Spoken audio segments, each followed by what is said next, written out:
So welcome everybody. We are in week 3 already. Can you believe it? And last week we started talking about social media, and I kind of laid the foundational elements about for today's conversation, because as you know, social media is an important aspect of your pre-marketing and your ongoing marketing for when your books come out. And I know it always ends up being a huge question, especially for those of us. Raise your hand if you're an introvert. Yeah. And how do you show up authentically without feeling burnt out and overwhelmed? And so we have today a guest instructor. Jennifer Nichols is Jennifer. I don't have your bio in front of me, and I apologize. You know what? I can get it real quick. Bear with me. I think you could probably wing it, Debbie. I wouldn't be Yeah, upset. I could. She's an incredible author. First of all, she's in Heart-Centered Marketing coming up, and that's where I'm getting your bio from. Let me get there. She's a social media confidence coach who helps clients create social media content while overcoming their fears, frustrations, and excuses. She's passionate about helping people see their potential and overcome whatever is holding them back from achieving it. She knows firsthand how to build confidence and create successful social media content because she's done it herself. And she's all about overcoming fear about being in the public eye, which makes her the perfect person to talk to us today for those of us who identify as introverts. She lives currently in the Upper Black Eddy area of Bucks County, but she and the love of her life and her mom are moving back home to North Carolina. They're building a house. So she'll be leaving my past neck of the woods and moving closer to her origins near her family abode.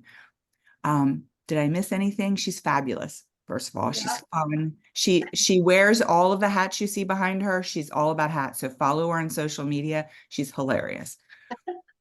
Thank you. Okay. All right. So with that, you have access to share whatever you need to share.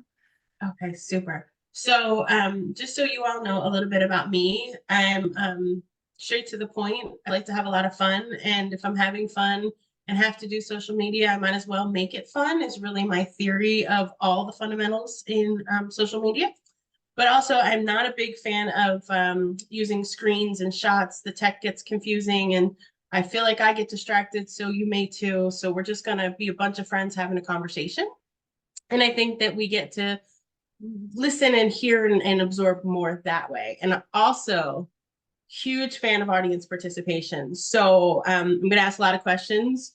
And even though we might be introverts, I still want you to at least raise your hand or click on the reactions button on Zoom. So let's get started. We're going to cover 3 things today. We want to make sure that based on what Debbie's kind of been talking to you all about, we cover 3 key areas. We're going to talk about fun for sure all the way through.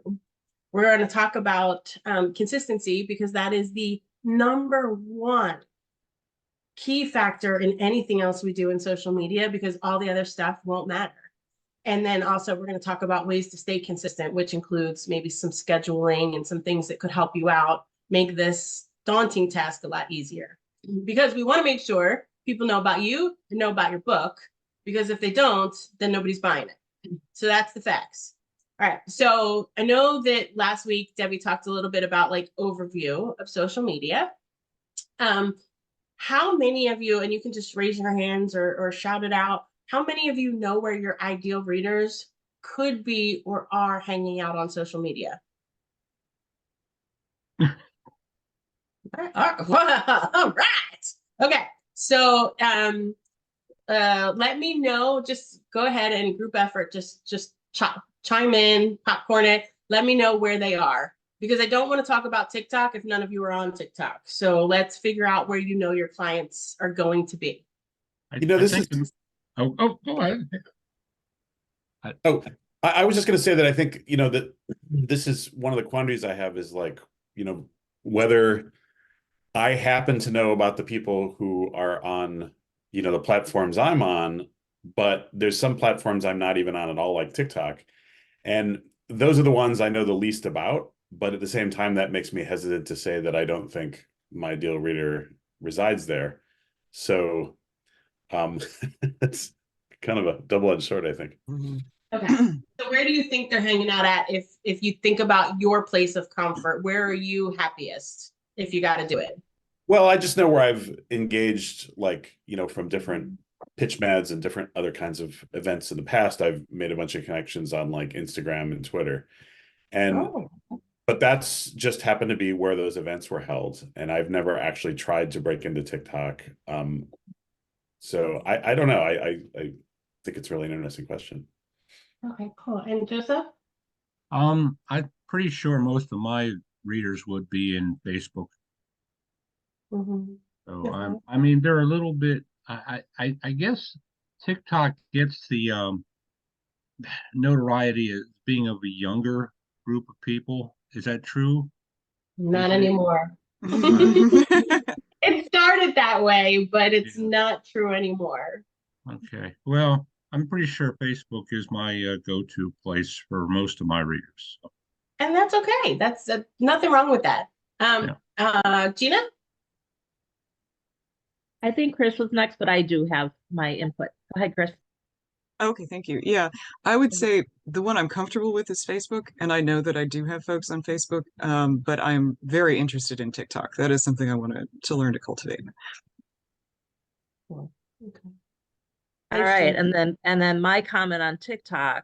I was highly recommended to get on TikTok, and I've been doing videos with pictures of my book on there. And I had somebody that actually, and then I do the hashtags book talker, and I had someone message me and say, I just bought your book. And I've been watching my Amazon kind of ratings and stuff, and it went from like 3,000 down to 300 and something. And I don't know, there could be a lot of factors playing part in that, but I'm finding that people are responding a lot on that. So I think I've found some ideal readers on TikTok as well.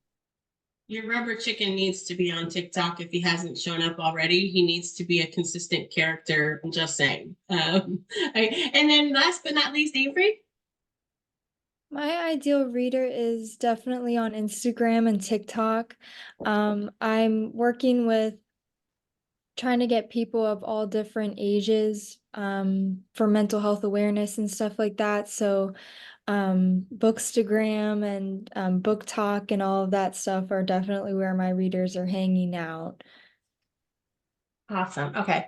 So quick suggestion, Avery, when it comes to the mental health field, consider doing a lot of stitches with other people that have higher numbers than you do, especially on Instagram. Stitch their mental health videos with something that you're doing, whether you're agreeing or disagreeing, so that may garner some extra attention and not have to be so much that you have to think about. You're kind of like jumping on their ship, which is intentional, and they know that people will. But if they have the ability for you to stitch, I would say go ahead and do some of that. And so just so you all know, stitching is kind of like becoming a part of the other person's post, essentially. So if you've ever seen a TikTok or an Instagram video where the person's down in the screen kind of looking like they're listening, maybe they're making some comments, maybe they're nodding their head and agreeing, that's kind of a concept of what I guess easy to think about as stitching. Okay, so go ahead, Debbie.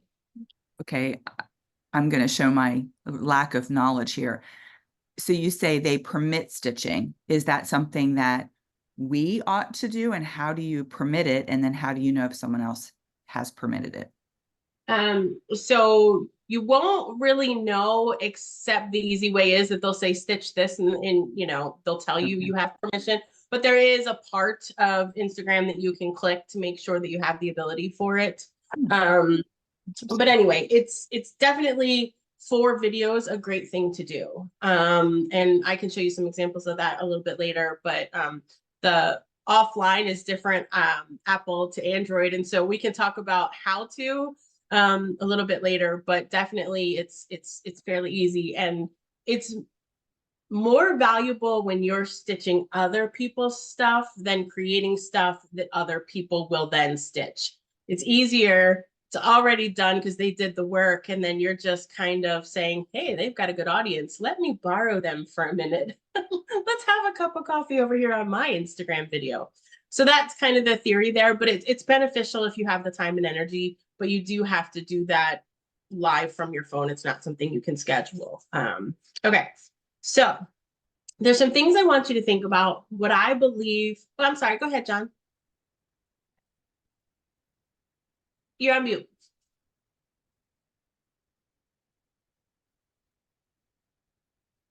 John, you have your mute button on? Oh, I'm sorry. That's okay. So we heard none of that. Start from the beginning. So I was just wondering why you say that. I mean, is it because we then get visibility from the other individual, or is it because the metrics will boost us because we're now affiliated with that content? The metrics will. That's kind of the third reason. So first reason is that you have the potential to now have other people acknowledge that you exist in a really easy and fast way, which may bring you more followers.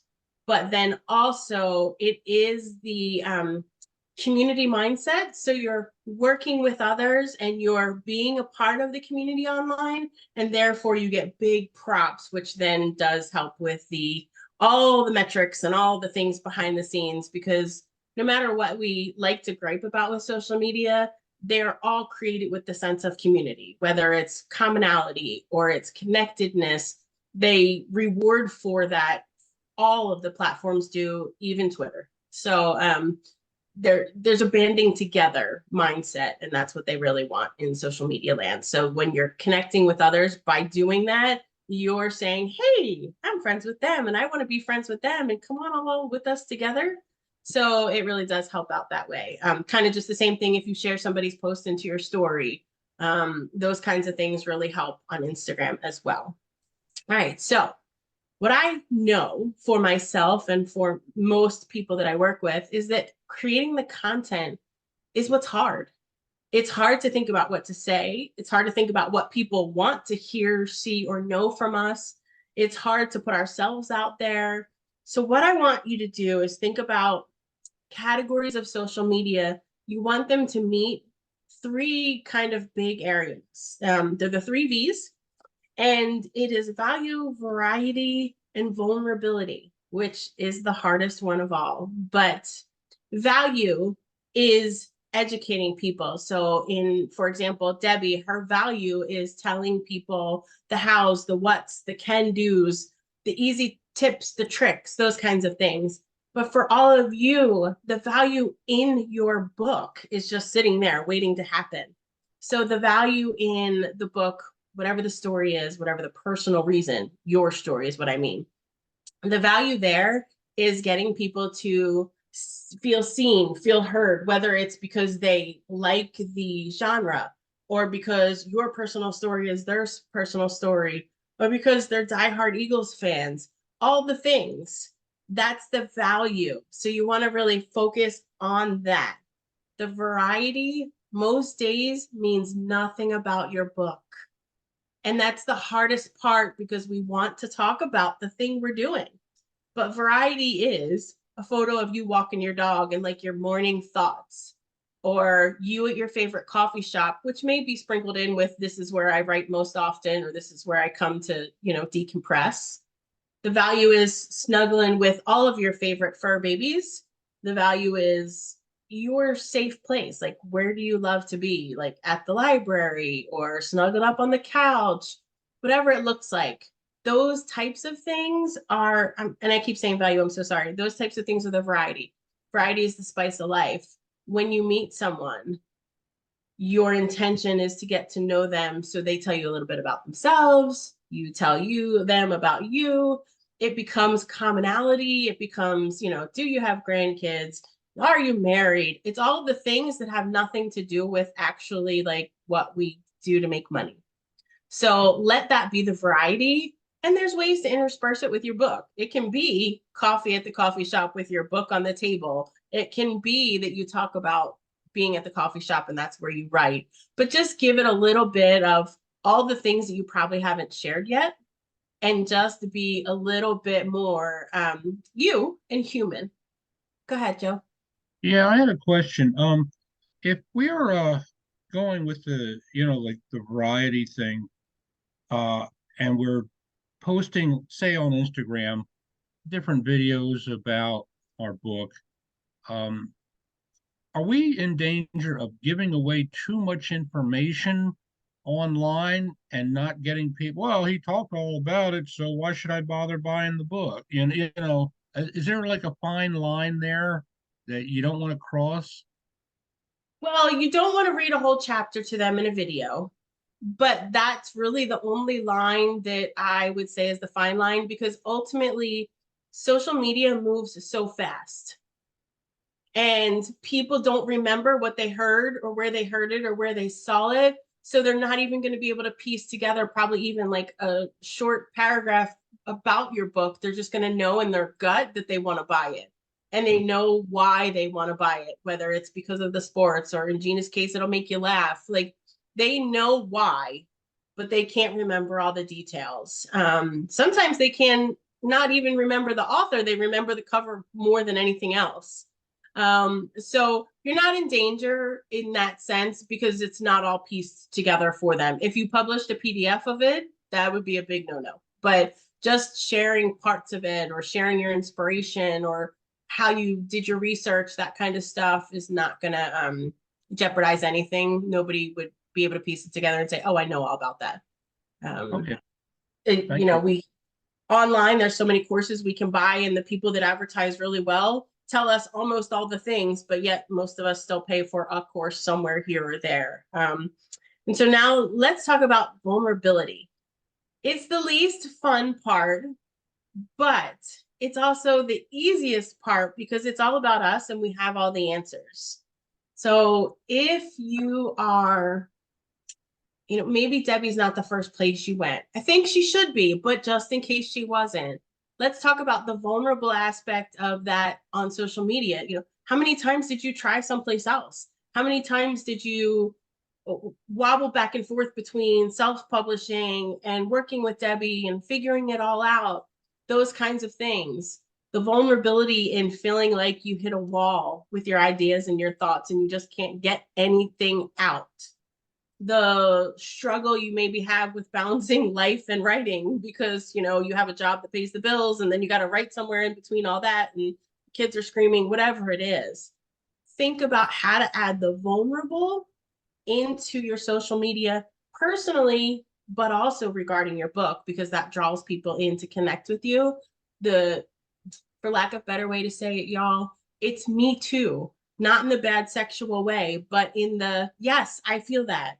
Me too. I'm struggling too. So our vulnerability gives people space and permission to realize their own vulnerability. And by that, we connect, which is very much the same is why we all connect over the crappy things first and fast. Like, oh my God, this day totally sucks. You're so right, it does. We just find it easier as humans. It's brain science, and you might as well take advantage of making it work for you on social media. Authentic vulnerability, though, don't fake it. Go ahead, Debbie. I just want to add a couple of things to this because it is really important to show your journey, and we talked a little bit about that last week. Mm-hmm. I think there's also this line of personal and private, right? So you can share your personal feelings about any of the things Jennifer suggested or where you're struggling, like Avery, how do you balance being a full-time student, working, and then also being a romance author at a young age? I mean, that's a lot to balance. And I happen to know you're an incredible dancer as well. Like there's so many layers to our lives, whether you're a parent or a musician or, all of the things, a high-powered attorney dealing in intellectual property. There's all of these aspects of us that show up in our work, whether we're conscious of it or not. But don't necessarily feel that you want to share something that would be considered private. That's one thing. The second is, I happen to know that some of you have animals, and animals show them your writing. I know, Chris, you do this on Facebook. At least I see it there. You know, Templeton and Fergus in particular, stopping you from writing while you're on your lap, sitting on your computer key. People love animals. Don't be afraid. Like I have Fergus as my chief experience officer. He has his own Instagram account, for goodness sakes. And people love his silly little videos. Don't be afraid to show that kind of stuff too. Yeah, the human side of it. And also just remember, no matter what, no matter where, no matter even what I say or what other people say, you're the boss of your social media.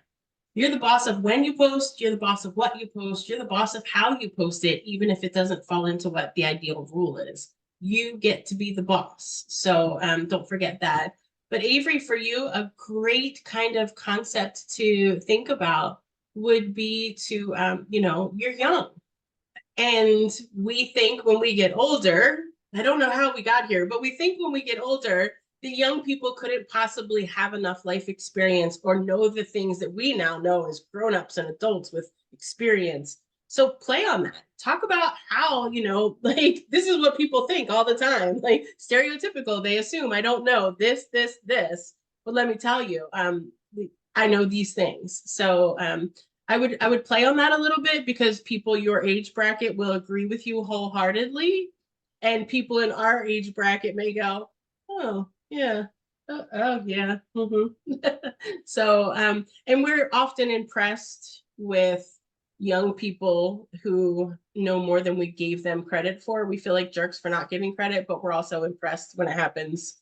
I'm that way with my own teenager. She's 18 and she is a whip when it comes to like suddenly throwing things out there. And I'm like, where did you learn that?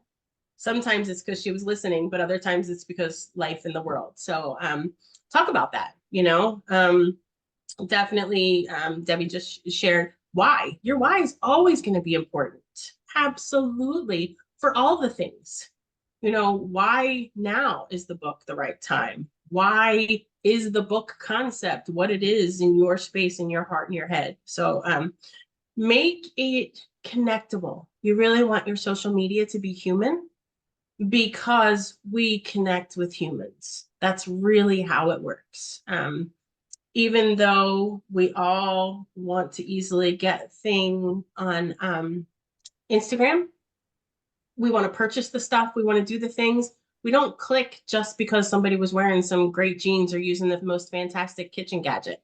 We click because of the way they wore the jeans or what they told us about them or how they demonstrated the kitchen gadget of sorts. So just be human. So think about when you're thinking about concepts, think about making sure that you're adding value. You're having a variety because it's the spice of life and you're adding some vulnerability in there. It doesn't mean you have to cry, but just a little bit more of like opening the door for getting to know you. So they're the things that I want you to think about, and they don't all have to hit the bullet at the same time. Like you don't have to have value, variety, and vulnerability all in one post. I'm not even sure I would know how. But make sure you're breaking it up, because if it's all about the book, all about the book, all about the book, we're going to get tired of that fast. So we want to learn all about the book in a really unique and different way. So slide it in there sometimes without being so forward facing. So let's talk about using those 3 V's in the sense of consistency. By show of hands, how many of you are posting 5 days a week? All right, what about 3 days a week? 3 days, okay. All right, what about every now and then when I have the time, I think of it and I get to do it? Okay. So in consistency land, though, whenever I have the time is not going to be your friend. It's not going to help you grow an audience. It's not going to be able to develop relationships. It's kind of like if you went to work once every 3 months and then they didn't hear from you for 3 months, they'd be like, well, wait, you don't work here anymore. Or in dating, if you, had a great maybe dinner date with somebody and you talked about, let's like do this again sometime, and then you didn't hear from them for 2 months. When you finally did, you'd be like, wait, what?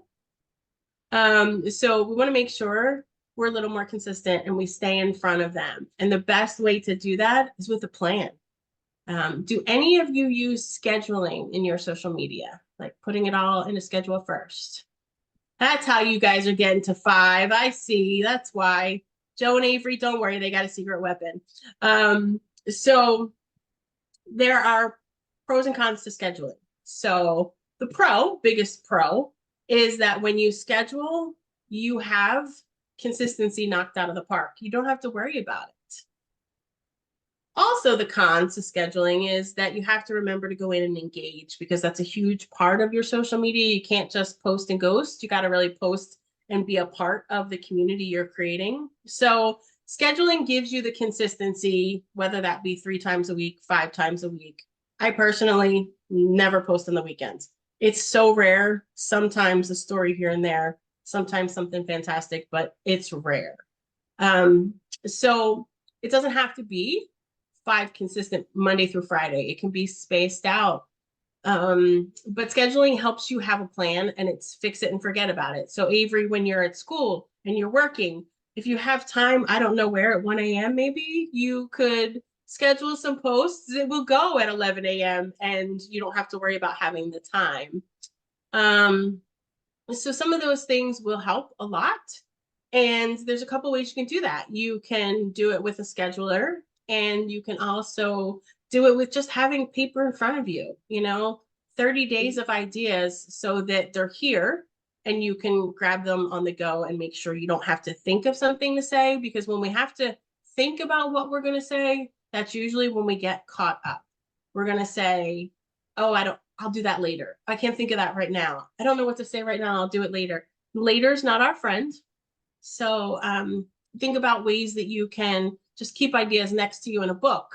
I'm a huge fan of a spreadsheet, but I do have a book, like a regular old write in it book, that I keep for content ideas. When something comes to me, I at least write it down or save it in my scheduler as a draft, so that the idea is not lost, because then I don't have to think about it. But you want to have a plan. And also that helps when you have the plan and you're being consistent, to get those 3 V's into your posts, because you can see that it was like 7 days of vulnerability, and you might go, wait, let me switch that up a little bit and add some variety in here somewhere. So it helps you be more strategic, which is, again, beneficial for your book and for drawing in an audience. So some of the great things about schedulers, besides fix it and forget it, is that a lot of them will provide analytics on the back end that are easy to see, and you don't have to check each app. These days, a lot of them will allow you to respond to messages and comments right within their app, so you don't have to go over here and over there and over here. So it's sort of one place to do all the things, which in my opinion is lovely. So it also helps you map things out, and I really do like to be able to see things in a calendar format. So Debbie, is it okay if I talk about Metricool a little bit, or would you rather me just kind of? No, I think it's a great tool, and there's a free version that you can use for Instagram and Facebook, or I think they've even changed it. So I absolutely, Jennifer turned me on to Metricool, and what makes it easy is it goes to all the apps. If you upgrade, obviously, but you can have 2 for free. So if you're only using a couple, you can choose which those are, and you get to see everything. It's incredible. Yes, please. So the cool thing about it is one of the things we don't know is we never know when to post. And as long as you have more than 100 followers on each of your apps, you can see statistics. So you know the best time to post on Instagram. You don't have to think about it anymore. You might think it's Wednesday afternoons, but it might be Saturday mornings, because it's when your fans are busy, not when we're free. So it really helps in letting us see the science behind the social media, but it does. The free aspect is fantastic.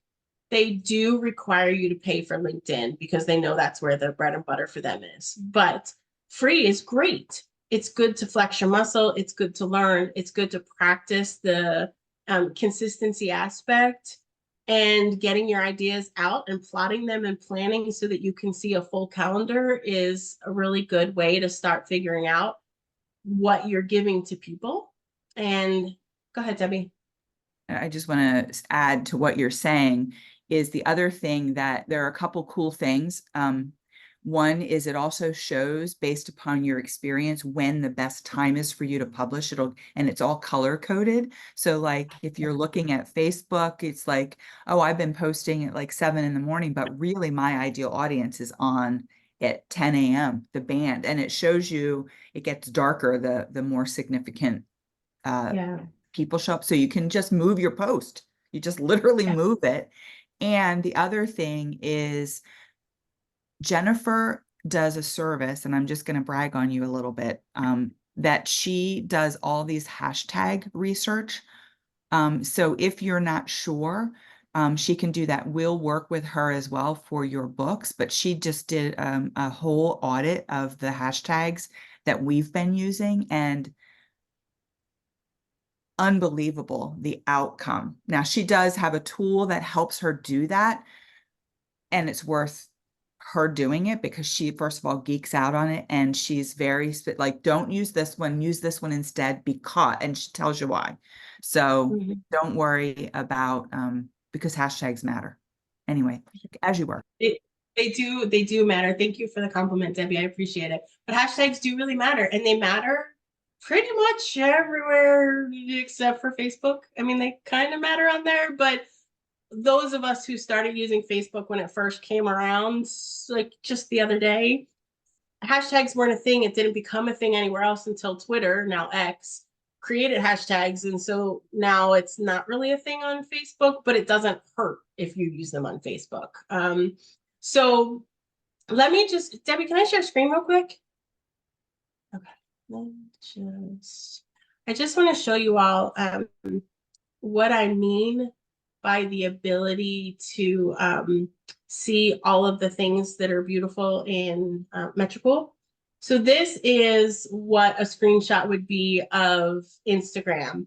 You can see here, I like the numbers and the color coding, but you can see that it's darker than compared to here. So a Monday at 4 o'clock is better than a Tuesday at 4 o'clock. And so I know I post every day during the week, but I know my really good golden times, like where you would talk about your book and how they could purchase.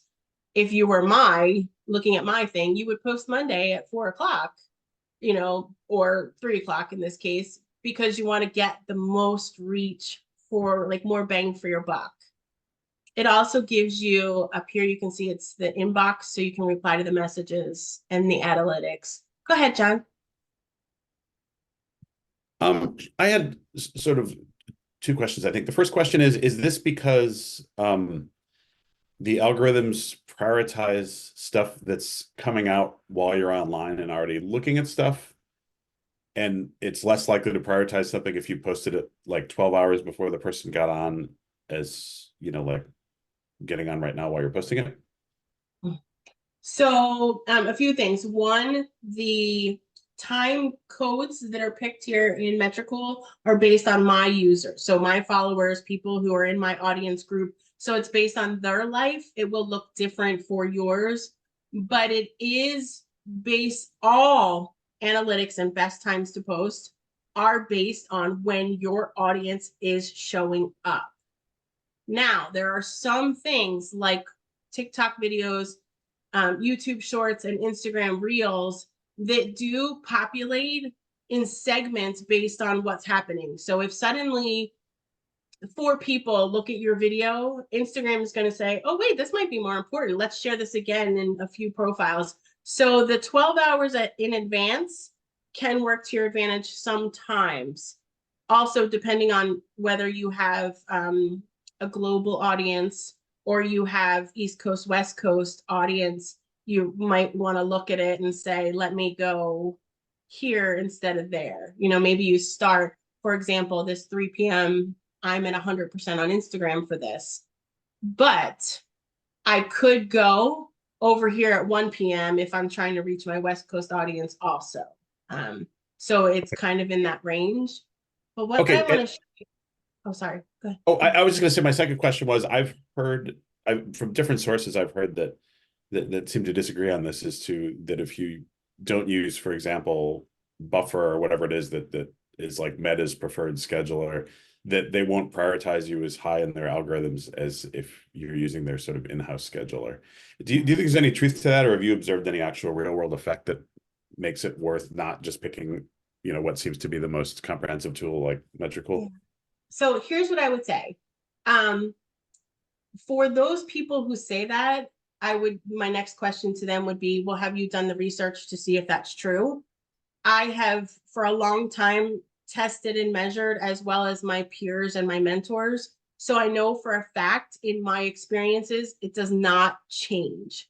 And here's what I will tell you on the like business end of it. With third-party schedulers, OneUp, Hootsuite, Buffer, Metricool, all of them, doesn't matter who they are. If they are scheduling to an app, the company gives them permission. So Meta gives Metricool permission for Facebook and Instagram posting. Therefore, it would dull things down in reputation if they suddenly didn't prioritize it, because why would Metricool say we can schedule there? Also, I have seen with OneUp a few, probably last year, they were bought by another company. So now they're owned by a different company. But the first company did something against Facebook rules prior to the buyout. The buyout happened. Facebook caught up to the rule breaking from the other company and cut off scheduling to OneUp for Instagram and Facebook for 6 months. They were like slapped on the wrist, got in trouble. They couldn't schedule. So I feel as though in my personal business side brain, if Facebook Meta is doing those things, then it would not behoove them to allow other companies to schedule. They could just say, nope, only us. You can only do it here. And so I believe that in the growing relationships where they have committed connections with these companies, it does not deter, because these companies would go to them and be like, what the F are you doing? This doesn't make us look good and it ain't gonna make you look good. So I guess test and measure is the best way to really see if that's true, but I have not experienced it in my testing and measuring. And also I have posted naturally, like going on the fly and not scheduling. And more than anything, my reach declined instead of being as good as it is when I do stay consistent and I schedule. So I've tested it all. I don't just kind of like preach from the high tops of the mountains without doing the work. All through December, I did everything by like the seat of my pants, and it sucked. So I would just say test it and do what feels right. But I do believe that these companies have permissions, and therefore, if they're working hard to do it, like for example, X charged Metricool $500,000 to allow them to schedule to X. If I were the owners of Metricool and I paid you $500,000, you better not screw my audience by not putting stuff in front. So I don't believe that there's an issue there. I've not experienced it. I'm sorry, I don't have a more concrete yes or no, but they're the facts that I do have. But so a real That's quick, very I just helpful. want. Okay, awesome. So I just wanted to show you real quick the difference between Instagram and Facebook. You can see that my Facebook on Mondays is a little bit later in the day. Most of my Facebooks are later in the day because of when my audience is on. But you know, it's not the 100% that was earlier in the day the way Instagram is. So the cool thing about scheduling apps like Metricool is that they can show you that one might need to go at 1 p.m., one might need to go at 7 p.m. So, and then, like I said, there's analytics, there is the inbox here. There's also a lot of really cool features. It helps you figure out hashtags. I'm not always a huge fan of it, but it does help you figure them out. So scheduling helps. Gina has a question about that calendar. Oh, sorry. Go ahead, Gina. Sorry. So I'm on my Metricool, and so when I go into my calendar, it just shows like what I've scheduled on X and Facebook and the others. So it's not showing that like what you had where it showed like when the people are on. Is there something I should be clicking on? And granted, this is on my phone app, so I don't know if it's different on the computer. It might be different, and I will tell you all, I have old eyes that don't do very well on my phone at all ever. So if I could use the computer, I do. So I'm not even all the time on Metricool in the app. but check it from your computer. But there is a section, and I don't know where it is on the app, but it's you want to look for, when you're in the calendar, you want to look for best times in the program. Let me just see if I can see it on the app real quick. But essentially, let me see the planning. I want to look at my calendar. Yeah, I don't think you see it on the app. Okay. So do it on the computer. Okay, perfect. Thank you. Yeah. And it's just best times up in the right-hand corner. And there's, you get to pick. So there's really only 3 you can see this on, and it's X, Facebook, and Instagram. LinkedIn gives nobody permission for their analytics unless it's a business page, but as a personal profile, they don't breathe nothing to nobody, which is very frustrating. But you can do X, Facebook, and Instagram, and you can also assume that your Instagram followers are the same as your TikTok for the most part, and the same as Pinterest and YouTube. They're kind of the same people, just in different spaces. Facebook is different, as is Twitter. But if you're on Twitter, you've got to go a lot more and a lot more often. You can't post just once a day. So you need to post several times. 5 or more is really the thing. So that's just a piece of scheduling. Doesn't mean just because I love Metricool that you have to use it. I know it's fantastic, but it's only because I've used it. I was a diehard Hootsuite person once upon a time, but there are a lot of other apps. I do feel as though the Meta Business Scheduler is very clunky and very hard for you to maximize your ability to get things out there. Gosh, even putting something in draft feels like a project just to find it, in my opinion. But it's usable too, and it's there, and it's free if you have Facebook or Instagram. So the other thing is, let's talk about some fun. By a show of hands, how many of you love social media? Nobody. Okay. All right. I do. I love it because of the community that I get to be a part of. I love it because of the opportunity that it has given me to actually kind of grow out of my introvert shell and say, I'm here, I'm showing up, but I'm not actually in your living room because that would kill me. So I love that part of it. And I also love all of the nerdy science things. So social media is brain freaking science at its best. Marketing is brain science at its best. And we forget that it's not about us. It's about the people we're trying to connect with. So if you've ever been to a party or a networking event and you were introduced to somebody and for 20 minutes they droned on and on and on about themselves, you don't want to be that person and make people feel that way on social media. You want to give them space to come in and be invited to be a part of your community. And sometimes that means you have an author's page. Sometimes it means you have a private group. Definitely great for growing people into your audience as you're writing and developing before you launch. But also, speaking of launch, consistency is key, not only the day of, but leading up. If you're going to be launching your book this year, social media should already be a priority. And a big way, I mean, it's either that or you're going to put all your books in a cardboard box on a wheelie cart and tote them around knocking on people's doors. And I don't think any of us have the time or energy for that. So social media gives you the best way to just meet all of these people without having to leave your house. Right? No.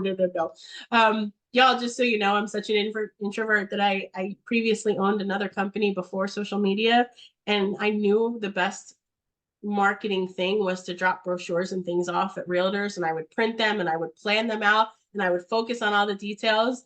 And then I'd go to one real estate agent and about die. And so then I didn't go to the 7 more and just threw everything out. So truly, that's who I am as a human. So this is probably why I love social media so much. But you want to really, 3 months minimum, you want to be on social media consistently, which means if you're launching in the fall, now is the time to start playing around with it and getting things in the groove, testing, figuring out those things on TikTok.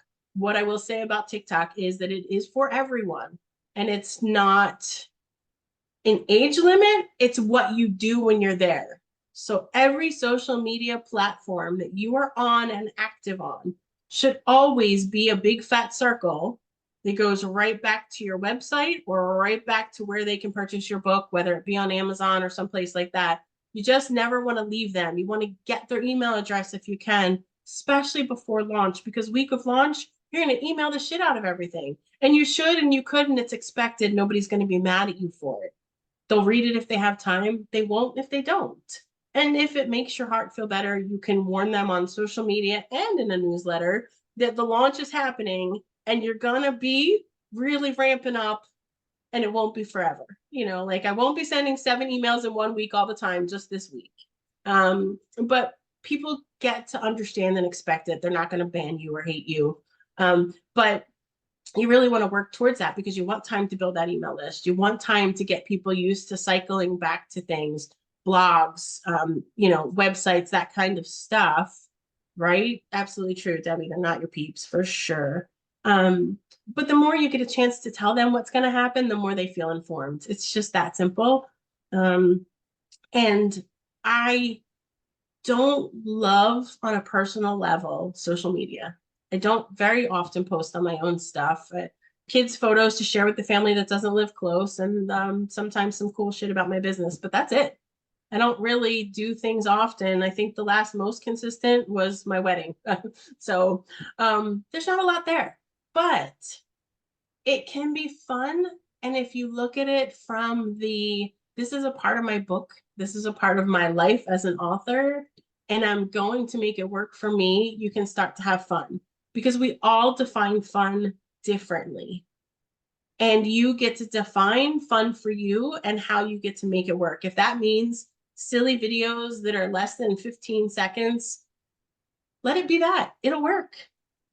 If it means talking for 3 minutes about your day and how you get started and your setup of your desk and the writing process, do that too.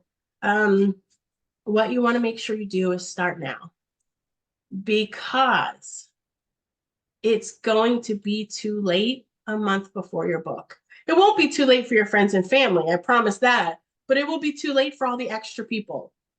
And the extra people have unlimited abilities to buy books because there's billions of them out there, and our friends and family aren't that big.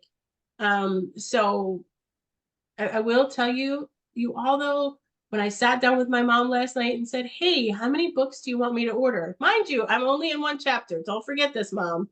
She said 25? And I was like, you lost your mind, woman? I was like, what are we doing with 25 books? So unless you have a mom like mine, you're going to want social media. She'll buy all the books. But have fun with it.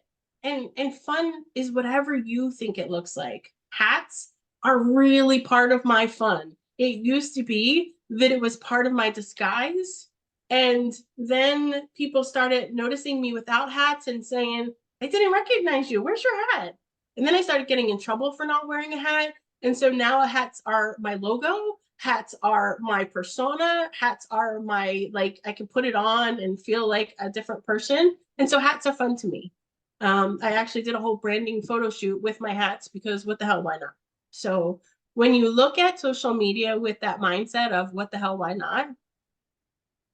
I think you'll find it a little bit easier to be consistent. You'll find it a little bit easier to add the 3 V's into all that you do, because you won't have so much pressure of trying to find the right word and so much pressure of doing the right things.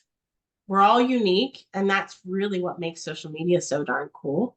So with that, does anybody have any questions about what I've said about the 3 V's, consistency? All right, Joe, go ahead, and then Debbie. Okay, I have a question about Facebook and advertising and promoting your book on Facebook. I heard a rumor that they can sometimes penalize you for doing that. Is that, have you ever heard that rumor at all? So they will penalize people for a lot of things. So I will say, in the words of my grandma, it's not what you say, it's how you say it. So it's not specifically just for authors. It would be more about the ad itself. So is it a video in the ad? Is it a picture of the book? picture What are of you? the book and like a caption that a journal wrote about the book, like Yeah. you know, like So a uh, testimonial, a yeah, a testimonial post. testimonial. Good word. Okay. No, that should be fine. Oh, I can't say 100%. I don't want to say, oh, it would happen or wouldn't, because I'd have to see the ad first. But what I will say is that two things to think about. One, Facebook wants to take your money. They literally want your money. The more, the better. It's why they exist to begin. And then also, there is a stringent behind the scenes ad process that goes when you're creating an ad on any social media platform. So they're going to cut you off in the beginning if they have a problem with it and tell you to redo it. Sometimes it takes 3 or 4 leaps to get an ad through. It could be your wording. It could be the way your text is. It could be different reasons. I didn't read all that, Gina. Just give me a second. But anyways, so it in AdSense, you walk through and have to really pay attention to what they're saying yes or no to. But you want to be as vague as possible is really what it boils down to, because the more words you have, the more they have to evaluate and cut back. So just it's not just publishing, it's them in general, because they have a lot of especially now, a lot of government, big brother kind of concepts they have to answer to, so they protect themselves a lot. But I wouldn't advertise until you're really growing an audience to begin with. I would start with the audience way sooner than advertise. And even for that, do the book launch, see how it goes. And I wouldn't think about advertising until several months after that, because you want to ebb and flow. You don't want to do it all at once, because you won't really be able to see what's working. Gina, let me just read your thing. Debbie, I can listen to your question while I'm reading Gina's thing. Yeah, I was just going to say that statistically, most people buy books in 3 ways.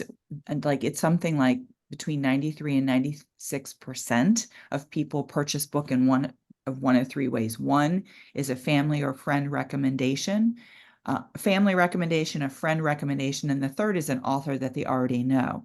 So using the tools and things that Jennifer shared today, like stitching with other authors who are doing the similar thing, following, sharing other posts. For you in particular, Joe, I think building that Eagles community, like maybe it's an Eagle flock that you build kind of in your mind, and people who love the Eagles, or your other books, right? So you want to make sure that you're talking about the other books that you've published, so that other people who've read those can then do it. But you can create just a Facebook post or Instagram post with that same graphic, and then not make that investment, because in order to get the most bang for your buck, you really need to understand how Facebook ads work to get it working in your benefit. And as Jennifer said, get everything kind of clicking and working so that you can see, is it worth this investment? mhm. Yeah. And Okay. also you get to look at the analytics, so you start to know more about your audience. And targeted marketing is the key. You have to know your target. And we, in the beginning, think we know, but then the science behind things in the analytics tells us what we didn't know. And so it'll start to give you some things. You may think that like male football fans are going to be your thing, but I think there's a lot of closet football women that you might end up encountering that you may go, huh, I would have left them out of an ad if you were Mhm. thinking about statistics. But also you really want to be if you're on Twitter, Joe, so do all of the football things on Twitter, because well, X is the best place for sports and politics, really. Hey John, you had a question too? Yeah, and this may be more the subject of a different talk, so feel free to say so if it is. But I was curious if you had any like just very high level best practices for if we wanted to leverage influencers on something like TikTok to talk about our books, kind of what you'd recommend. Currently in trends. Now, if you asked me this 8 months ago, I wouldn't say the same answer. But currently in trends, influencers working with you are not near as effective as influencers working with like Amazon fashion type concepts. So influencers working towards corporations and having their own shops on those sites, the way Amazon lets them, even Walmart does these days, those influencers are really knocking it out of the park. But influencers for the smaller people on social media are a lot harder. They're either going to want you to pay, or they're going to say you have to talk to their PR agent. And so really you're better off just leveraging the people you're connected with and asking them to share if it feels good to them. And you can do that in an email or a private message. Or you can say things like, you know, tag people you think would need to see this, or tag your friend who likes this genre too, or who's your book buddy. Make sure you share this with them. So things like that are the I mean, I guess low level idea. from the perspective of someone who has like zero penetration into TikTok, I know there are influencers who do nothing but book reviews. So I sort of see it as along the same lines as, paying for a book review. Do you think that's generally worthwhile? It sounds like maybe you don't.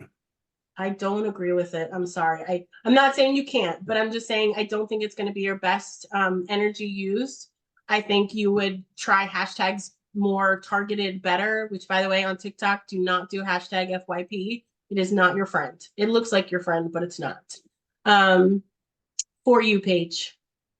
So you'll see it's hashtag FYP, also variations, but it used to be a thing that TikTok used to put you in front of more people, but then it got so overused and saturated, they were like, F this, we're not doing it anymore. So it's not as effective as it once was. But targeted hashtags, John, on TikTok would be your first best start. And keeping your videos on the shorter side and making them fun. It doesn't have to be that you have to do a crazy dance or a trend like that, but it could be that walk with the dog on the video, and then you just have things scrolling like thoughts for the day, and it's just text that pops up. Movement is really good. So also like choppy movement. So if I'm looking at the camera like this, and then I go, the cool thing in brain science is that you're going to stop. You might have been zoning out, and then you'd be like, wait, what did she just do? Or when you pick something up, post-it notes of ideas can be in your hand and you can just drop them to the floor. There's a lot of visual movement you can do without trending, but I think that engaging videos that seem a little bit lighter and fun and hashtags would be a much better idea for you than having a review done by an influencer for right now. And also, if they do it, you really want to do it when you have a steady level of audience as well to begin with. Like you could, John, there's so much of AI in the news, and that's sort of the foundational element of your novel. You could just, you live in such a beautiful area and you post really beautiful photographs. You could just do a short little walk where you're like, I just read in the Washington Post today about, this blah, blah, blah. And it got me thinking, like, what if, and it doesn't even necessarily have to be directly related to AI, but it could be. So you could ask a question and then people might respond. But again, using those hashtags is really going to be your friend. I grew my TikTok audience. I'm on the verge of 600 followers. And I'm kind of surprised, honestly, but not honestly, I'm shocked. And it just because I'm playing, like, what are people looking for? And I'm in Facebook groups where I'll see people post stuff. It's just asinine. And I'd be like, oh, that's a great video. I can just answer that question and flip that on its head. It's just fun. Oh, thank you, Gina. And that's the thing. It is fun. And if you got to do it, let it be fun, because it's a lot of work you don't get paid for. So make it fun so that you have a reward. One of the things I do want to caution you about, and it comes from an analytics standpoint and an algorithm option, not really for the love of, but in groups that offer like follow for follow, or posting threads like that, try to stay away from those to the best of your ability. It feels like you're going to get a lot of followers, but the problem is that those followers may not be your ideal, but then the algorithm thinks you want 17 men who like to flush the toilet on Tuesdays at 3 p.m. And that's not your ideal audience, I'm assuming. So you just want to make sure that you're careful about like those kinds of concepts and ideas don't get yanked into the numbers aspect of it. So just be careful and choosy that way. And then real quick, I just want to say that I shared with Debbie last night a PDF. It's kind of a breakdown of how to start to analyze your social media platforms, how to plan out some posts and things and what to think. So I use the term like fill your buckets, pillars, that kind of stuff. So you really want to have like idea buckets. What does this look like about my book? What does this look like about me? What does this look like about topics for my book? And kind of just start to fill those pillars so that they separate your content. But as you look at it, if you have any questions, I'm definitely here to answer them. I hope that it's easy to understand. It's basically just a bunch of tracking sheets that'll help you look at numbers in a healthy way and also have a plan so that you get all the things moving forward that you need to have. Jennifer, thank you so much for being here today. This is such a hot topic, and I know based upon the engagement, like where the questions are coming from. I will, with this video, I'll put Jennifer's handout, which is it's a lot, and don't be overwhelmed by it. I'll also stick in just a simple spreadsheet that I use to capture ideas. It's just simple. It's not anything, overwhelming. I'll put those links in there as well. Jennifer is part of our author network.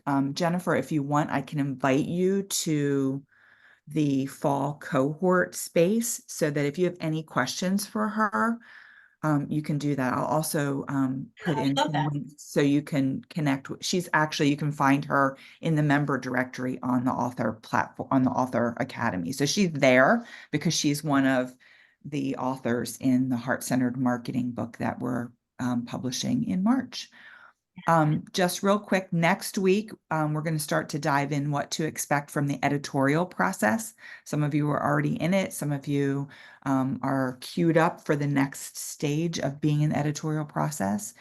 And then we're going to dive into book covers. And we have several book covers already underway. And I'm actually going to get to reveal Chris's book cover. I was going to do it today, but we're out of time and she left. So we'll reveal it next week. And hopefully we'll have something closer on John's cover and super fun stuff. So thank you, Jennifer. Thank you. Listen, everybody, I am here. If you have any questions, please don't hesitate. I love to talk about social media, so I'll be happy to answer it for you. Wonderful. Thank you so much. Have a great week, everybody. Yeah. And we'll Bye-bye. see you on the platforms Thanks. next week. Thank Bye-bye. you.